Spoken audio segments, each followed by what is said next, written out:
She said not to open the door. I did, and I've never slept the same since. There was one rule in our house. Don't open the door at the end of the hall.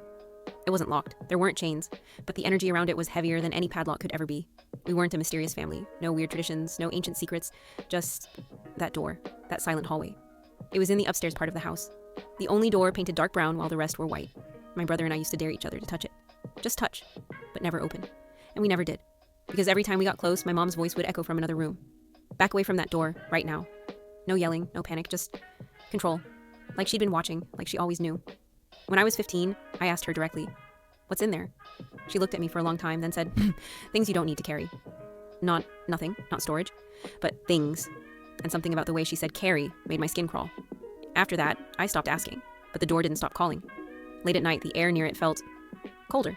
The wood groaned like it was breathing. Sometimes I swore I heard movement behind it, like something shifting, waiting. I started sleeping with music on because silence made it louder. When I was 19, my mom died, sudden aneurysm. One phone call changed everything. The house became mine, just like that. And the first thing I did, I stood in front of that door, not to open it, not yet, just to stare, to see if it would breathe again. It didn't. I left it alone for 2 months. Maybe I was scared, maybe I respected her too much, or maybe part of me still believed what she said, that some things aren't meant to be carried.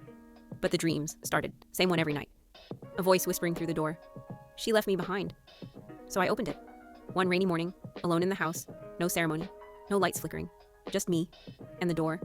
It opened with a long sigh, like it had been holding its breath for years. Inside was a small room, no windows, one light bulb, a single chair in the center, a mirror nailed to the wall, and stacks of notebooks, neatly labeled, by year, by name. My name, my brother's name, her name. I read the first one. It wasn't a diary. It was a log, detailed entries of every conversation she had with us, every meal, every illness, every time we cried, every time we laughed, page after page of clinical observation. 3:42 p.m., subject me complained of abdominal pain, suggested emotional manipulation, but followed up with temperature reading.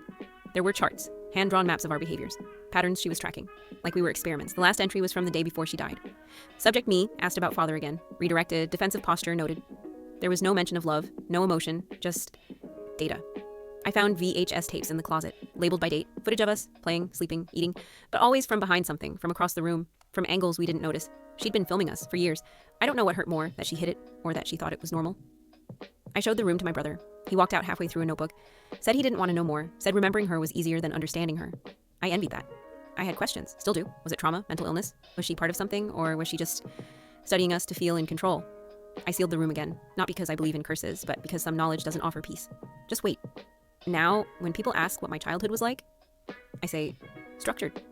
Because I don't have the vocabulary to explain what it's like to find out your mother didn't raise you. She documented you.